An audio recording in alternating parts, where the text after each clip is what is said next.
Well then, it's time.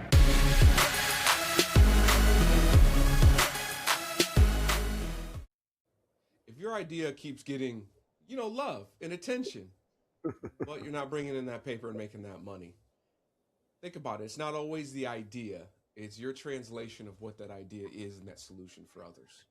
Today, we're going to be talking about the hustle, right? We live in a hustle culture. We're going to be talking about that hustle that creates the access, but doesn't necessarily move money all the time. And I know Right. we've all been through that before, right? We have this idea, whether it's our business, our product, our whatever, and people don't show up. The sales don't happen. Things don't portray the way you think they are. And it has nothing to really do with that idea usually.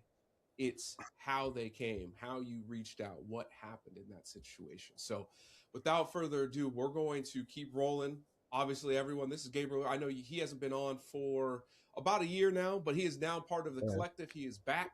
He's back in the saddle in his game, got some fresh knees, jumping fences. He is back. So let's welcome him back real quick, and then let's get into his real moment scenario and scene that he talked about. Thank you for the warm introduction. And yeah, I am literally back and ready to jump these hurdles and these fences. So let's get it. All right, let's dive right into it. So in our prep, we had just talked about prep with work in general. Walk us through your real moment when it comes to you're a consultant for this business over time in the community based, and we're talking about the hustle and things not happening. Walk us through that scenario and that scene with that client. This is a great situation that can really focus on people that are in small businesses as well as larger scale ideas. I stumbled upon this project very unintentionally. I was just having a casual conversation with someone and they started talking about this particular community access event center. And just me being me, I started to ask the questions, and I found out that this has been a project in the making for almost 10 years, if not longer. And just so getting into the conversation and talking about it, I got a chance to meet with some of the leaders, ask some questions, again, very casually. And I quickly began to realize that they had a lot of passion for this project. They had all these great elements, and I started getting excited because I was sitting there in the what I realized was the beginning of this project that no one has really picked up and ran with. The energy was there, the people were there, the conversation, the idea, the vision, everything was so in tune. But what I started to realize is the conversations that they were having were with the right people, but didn't have the right elements in those conversations for the right people to make moves on. We really start to dive into the analytics, the demographics, the comparisons, the job analysis, different elements that city officials will tag on to give city grants and city proposals can shift towards these groups, or funding entities will be able to really latch on to all the detailed information for the other side of the table to confidently say, this is a project worth putting some energy by financially. And it was an eye-awakening moment for everyone at the table because, again, everyone was excited from the conception of this thing. And 10 years running strong, people still had a passion for it. Yet they visibly were hitting a roadblock on, we're going to keep trying to get in front of people. We're going to keep, reaching out to people. But we also know that we're continuously getting these no's. We're continuously getting these, we're not accepting that second phone call type of scenarios. And once I really latched onto it, I said, okay, listen, I really want to just have a candid conversation. These are the reasons why you're probably getting these no's. These are the reasons why no one, after you've talked to all these big name people here in the city, why it has not moved. You have everything that anybody would want out of this project, but you're not having the conversation. You haven't translated your vision into a language that funding institutions can recognize. Politicians or city officials can say, okay, these are things that we need in our city, in this area for this demographic. We wasn't having the same, they wasn't saying no to the project. They were saying, we don't understand how this fits where we're trying to take this particular area, take this project. It was not a no to the vision. it was a no too. We're not translating. We're not having the same conversation in order for us to say a definitive or confident yes, or let's have this second meeting. And that was probably the biggest, I would say most recent situation where I think a lot of people are in that same mindset where they have these great ideas. They have these wonderful platforms that they're pushing, and they're getting up and they're just grinding it out. No, it's a great idea. Somebody's going to like it as much as I like it, and they just keep pushing, pushing, pushing, and everybody understands the narrative. It takes 100 no's to get to one yes. Yes, that is true. But if we're talking two different languages, you're never going to get that yes, regardless of how great the idea. If it's not the correct language to understand, you're not going to understand what it's going to take to get that yes. And I think that is a very realistic aspect of where we are in today's culture of small businesses as well as growing businesses.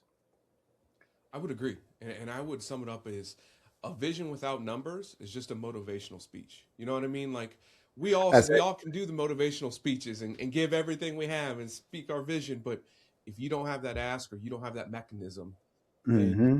then truly you're not doing much, and that's usually what's going on. But a lot of that I think is tied to the reason that people don't have the ask is one, knowledge and experience, right? A lot of small business Yes. owners and everything just don't have that ability. That's why they hire people like me and you, right? Mm-hmm. But the other part, I think, is the emotional side of things Absolutely. and what they're feeling and what's going on. So I have a couple questions for you in regards back to that, right? We'll stick with that same client story Sure. or client situation. And I want to ask you this one. Those leaders, the ones that have been around for 10 years, right? Mm-hmm. And have the passion and they're driving into it. Where do you where do you see that they had some insecurity? Like where did that show up? Right? Because they had to have. Mm-hmm. And it probably was the message that they were trying to portray. It just wasn't coming through right. Did they ever talk about kind of the quiet insecurity, the things behind the scenes, or was that kind of like never mentioned prior to you think? I would say for this particular situation, it was a very, I guess, welcoming acknowledgement that, we've been here so long that it's refreshing that someone is coming along and telling us or saying what we did not see ourselves. So that is uncommon. And when we get back to that emotional aspect, that people get so tied into that and holding on to their dreams so and passion so tightly that they are not very receptive to another perspective. But in this situation, it was, and I would say it wasn't so much as an acknowledgement because it was already a perception of we're missing something. And definitely in the sense of not really knowing what we don't know, acknowledging that there is a gap and we don't know where the gap is. There is a disconnect that we don't know. And so it was a lot of humility in understanding that they were beyond their depth. And for these type of scenarios, that is a rarity. But I have seen the complete opposite, where there is some reluctance to want to have deeper conversation because of maybe some insecurities or some shame in not knowing. And we've talked about this before. Is people tend to not want to have those conversations to expose their inadequacies in the business era. That's the problem.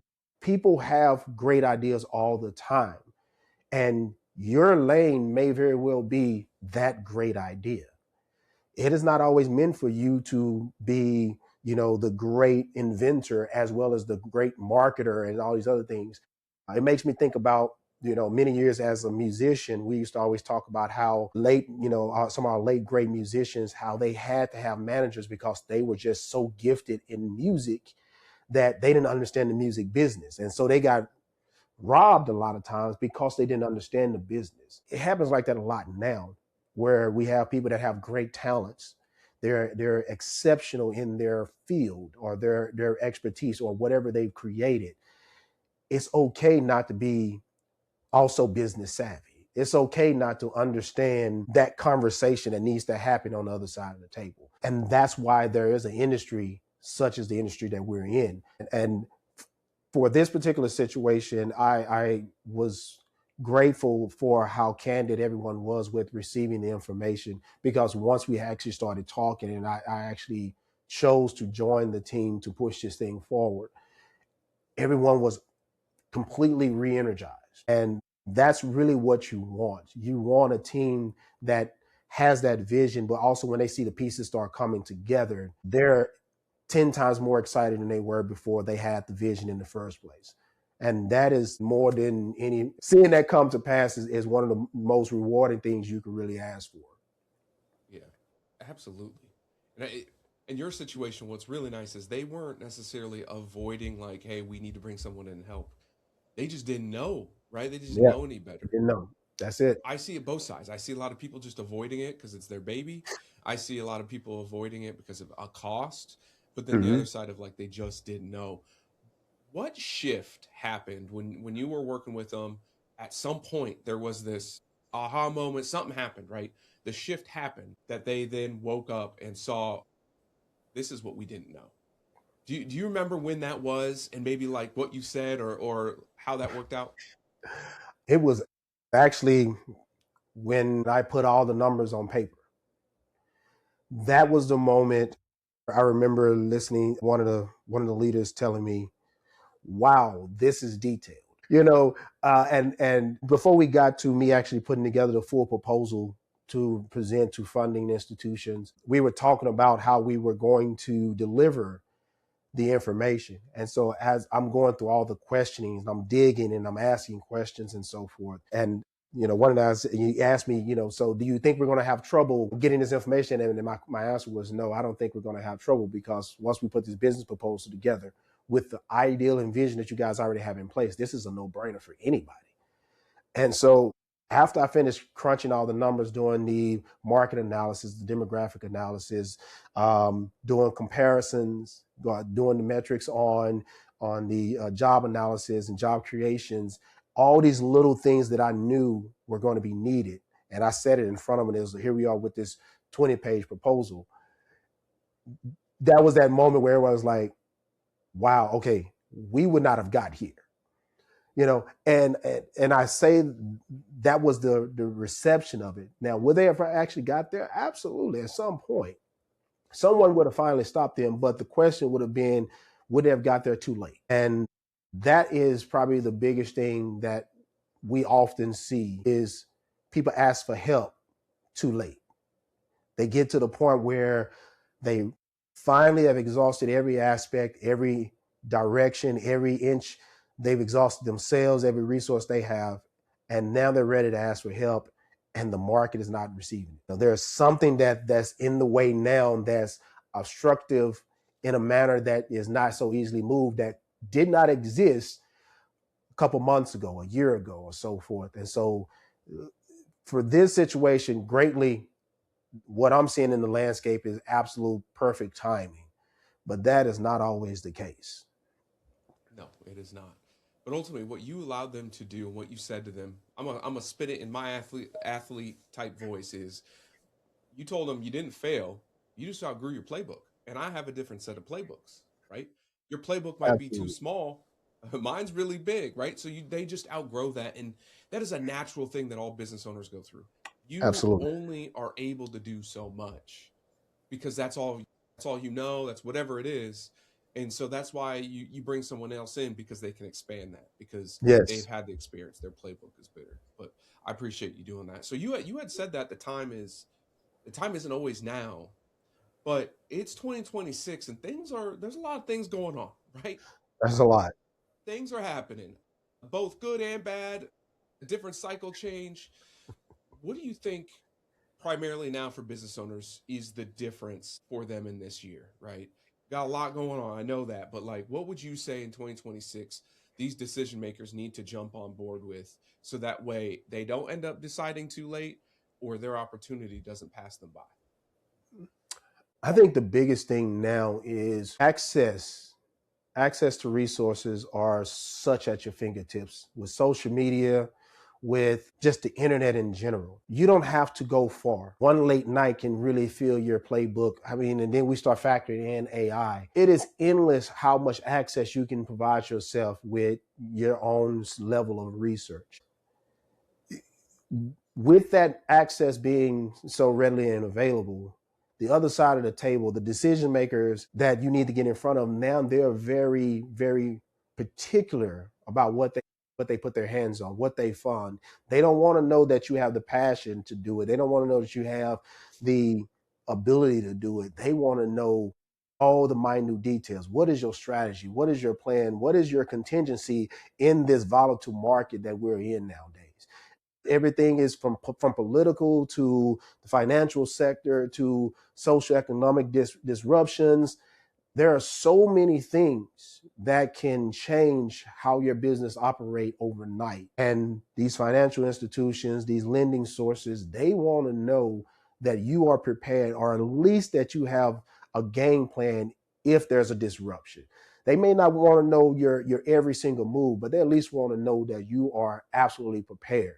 And that's one of the biggest things about the hustling culture. Hustle can teach you how to get a product going, get it off the ground, but it is not a strategy. It is not a strategy to survive the uncertainties. It's not a strategy to survive the volatile financial sector in what your particular niche is.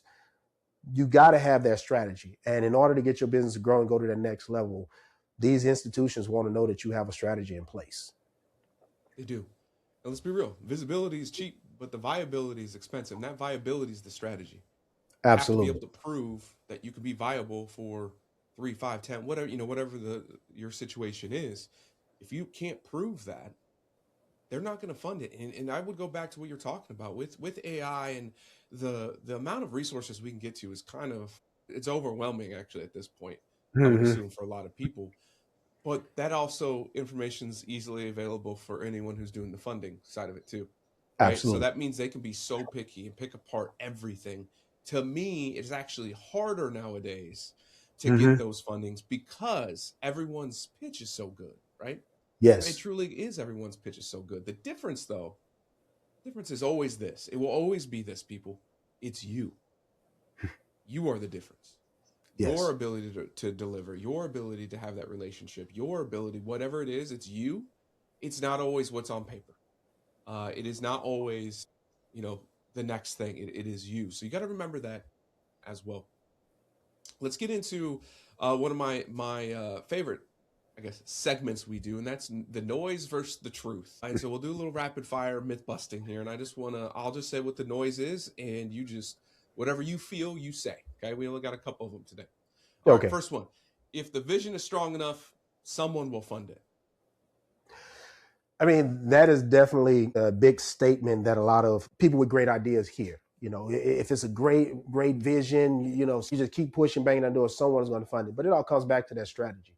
You can have vision all day long. It can be a great project that's going to help a lot of people. But if that strategy is not in place, it's always going to come back to the same thing. What do the numbers say? How are we going to benefit?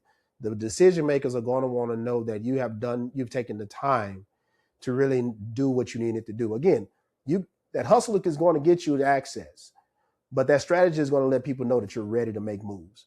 And that's where you're going to really have to be in place. You're going to have that strategy to let people know that this is beyond a vision. I'm actually prepared to take this thing and run with it. Pushing without positioning creates burnout. Yes, people tend to keep pushing through. If I can just keep going, kind of like my situation earlier, where the idea was that we just need to keep getting in front of people. We just need to keep pushing, just keep pushing. Well, eventually, those no's are going to wear on you. No matter how you view it, no matter how positive you are, the no's are going to wear you down, and burnout is going to happen. It's going to start really stressing the relationships and the people that you're dealing with, those people that are close to you. It's only so many late nights you can really push before your body tells you what you need to do. So the ideal is you just keep going and keep going until it works. At some point, you're going to hit a wall. And the goal is to try to put things in place so you never hit that wall, or if you hit that wall, you have a plan. So yeah, that's not the best strategy to keep pushing. No, it's not. But to help people, you laid out a nice little three-step framework. So let's head upon these three steps. Step one, surface the real problem, right? Turn assumptions Yeah. and roles, expectations, data, decision points, etc. When you say surface the real problem, what are some questions to expose the real problem, right? A lot of people just don't know what their real problem is or the situation is. How do you work through with that with them? Well, it's kind of like when going back to the situation earlier. The idea was is you had a great vision, but you had problems with translating the language. So servicing the real problem in any situation means to just unpack uh, where you are now, what may be stopping you now, what are those elements that you may need now. So getting away from the noise and really looking at where you are, your business, your vision, whatever point you are in your endeavor, really looking at it and saying to yourself, what is truly causing me not to do what I need to do? It could be very well that you're hustling, you're getting these doors and you're having these conversations, but when you get in that door and you have these conversations, you're so exhausted that you're not able to deliver your true self. You're not able to deliver the passion behind your vision. You're not able to articulate what you truly want because you're exhausted. That may be the problem.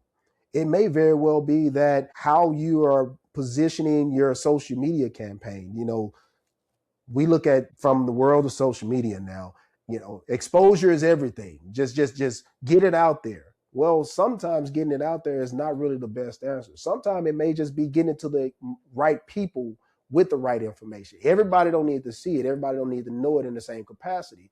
So trying to really figure out what is truly your obstacle at that point in time versus the array of obstacles and possibilities of things that can stop you, homing down on what that truly is so you can actually take adequate steps to get past it. Step two, make the invisible visible. What are we making visible? I love that, by the way. What are we making visible that is invisible to everyone right now? That's it. That second step comes from that first part of what we're digging to really find that true thing. We're trying to find out what those elements are. Again, for you, your exhaustion may not be as impactful as you think it is. Your burnout may not be as catastrophic in front of those decision makers. So you don't see it. You see it as you're hustling, you're pushing through, you're going to make it work, but it's not translating to the other end. So until you stop and really look at those things, really dig through them and say, okay, these things really may be hindering me more than I'm giving it credit. Or this may be a bigger problem than I'm giving it credit to. Then you start to really unpack where your roadblocks are, unpack the obstacle that you're truly facing. Again, speaking back to the earlier situation, when we start to unpack that, you outgrown what your capacity is for this project. We're in a different ball game now. We got to change the language. Now you're starting to see what you didn't see. Now that we got numbers in front of you, you're starting to really understand what it's going to take for this project to be real. Stakes in the ground, bricks poured together, electricity running, all of those things now start to become a real tangible project. Visibly now the stress becomes a little different because it's okay. Now it's more than a vision. It's a responsibility. It's electricity. There's a monthly bill attached to that. It's payroll. It's insurance. It's liability. Now we're starting making things visible. And we can start walking those things back. From your vision. If you have a broader visional goal and you want to walk it back to start to see those things, you kind of sometimes need to walk things back and see those things that you really didn't pay attention to that now may be in front of you that's stopping you from moving forward. And that brings us to step three is create that path forward, right? So That's it. you've seen it, they're now visible, and now it's time to take some action steps to achieve those. Absolutely. When you do that, like you work through this whole thing, we get to that point, right? You see those things, and now it's action step time. How important is it in your mind that The action steps you need to now complete in 30 days. Not all of them, right? Some of them are Mhm. a 6-month, 12-month thing, but how important is it to get going immediately after you've been through that exercise, got the invisible back to visible, figuring out where you're at? How important is that next 30 days? I think it's extremely important because that surge of energy that you need is what's going to carry you, what's going to get you up. Yeah, you may be exhausted or you may be stuck in a position, but once you visualize, once you've gotten to the point where you see what is in front of you, if you can sit down and make that plan and you see that game plan start to unfold, taking action will allow you to start seeing those immediate changes. And once you start seeing those immediate changes, it starts to give you your confidence back. It starts to give you your energy back. That energy is going to push that hustle. That hustle is going to fuel that energy and that trust in within yourself to keep moving. Though the emotional struggles that you are dealing with start to fade because you're starting to see a new life into that project. You're starting to see a new path in that project. You start to see the angles that you may have thought were never even possible. So taking action immediately. And like you said, maybe it's not 30 days, but definitely something needs to happen within the first 2 weeks that may be small or medium, whether it's, vision board or, now that we got a game plan, but anything needs to happen immediately with an attachment to other actions. But that is going to truly get you back, the old saying, get you back on the saddle, get you going again, So it is very important for you to really stop, like I said, those 3 steps, really, dial in what it is, what is the real problem, discover what's invisible to you, that make it visible so you can really dial in what that plan of action is going to be to rejuvenate yourself. So if it is hustle that's attached to it, now you have something that's you're going to look forward to within that hustle. Now you say, okay, I got plans, I got anchor points, I got things, that milestones that I can hit. It really strategizes where you want to be with that natural ability to get out there and make things happen. And here's the hard truth, everybody, with all of this, right? We've given you some options. We talked about stories. Your hard truth right now is your way might not be the way. That's it, right? Like it might not be the way. But the one thing you can do is articulate that vision that you have and stick to the vision of what the vision and the purpose of your business or product or whatever it is, Mm-hmm. what it truly needs, not what you think it needs, not what you Yeah. want it to need, but what Yeah. it truly needs. And going through those steps, that's what's going to happen. So ask yourself this as we wrap this up. What is your vision? What is your business asking and demanding from you right now Mm-hmm. that you yourself are in the way of? All right. Now we're gonna end. It is Black History Month, and this is the last week of it. So, little prompt question here for my guy. What does Black History Month mean to you, and what did it mean to you growing up as a black man in this country? Wow. Wow. That's a great question, first off. When I think about Black History Month, I actually first and foremost think about my father. My father was a big advocate for understanding and learning Black history. When we were growing up, we had news articles. He kept news articles for years of significant events, Black historical events. He was a veteran, so he loved this country. He loved his Black people. He loved the history. And he really made it his point to be the teacher to us about our history, about our culture. And I think that's what Black history means to me. It is an opportunity for us to educate ourselves and pass down those stories. As the Black and African culture is built on storytelling, is built on passing down those stories. The problem that I think we're seeing nowadays is those stories are being told by people that want to narrate the story in their own way. Yes, the story may pick up things and lose things along the way, But in the day and age of, as we were talking about earlier, information is at your fingertips.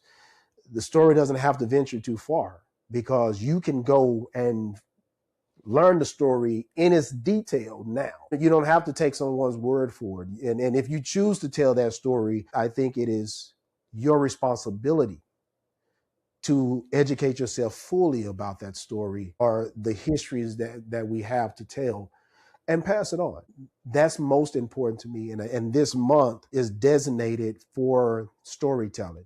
And I wish that we can get back to more storytelling and not just celebrating. That's two different things. It's one thing to blow up some balloons and have a party. It's another thing to sit down and really teach and educate. And I think it's bigger than 1 month. That's the biggest thing for me. I appreciate the answer. And everybody listening, mine's coming out next week, or tomorrow, actually, not even next week. Tomorrow, I'm going to give my answer too, right? I've prompted everyone else. You're going to hear mine too, and you're going to hear some overlap a little bit. Hey, I appreciate you, everything you're doing. I'm glad you're getting back in the saddle from your own podcast. Can't wait for us to launch that. Everyone stay tuned. He'll be in the newsletter. We're going to talk all about it. But Gabriel, I appreciate you. Thanks for telling the story about the client that we went through and getting us to understand that it's just not about the hustle all the time. We got to put the strategy in place. So I appreciate you. Absolutely. Thank you for having me.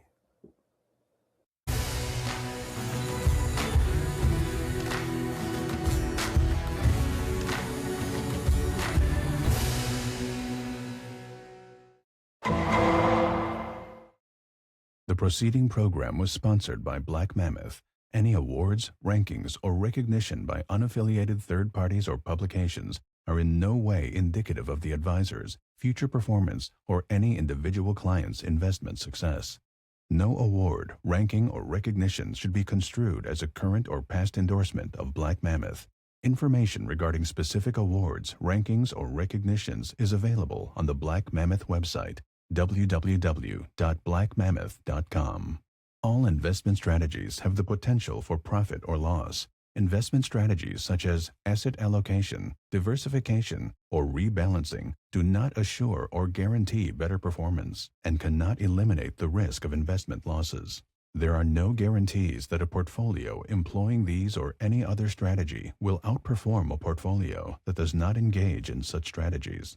This broadcast should not be construed by any client or prospective client as a solicitation to effect or attempt to effect transactions and securities or the rendering of personalized investment advice due to various factors including changing market conditions. The information discussed in this broadcast may no longer be reflective of current positions or recommendations. While information presented is believed to be factual and up-to-date, Black Mammoth do not guarantee its accuracy, and it should not be regarded as a complete analysis of the subjects discussed. The tax and estate planning information discussed is general in nature and is provided for informational purposes only and should not be construed as legal or tax advice. Listeners should consult an attorney or tax professional regarding their specific legal or tax situation. Past performance is not indicative of future results.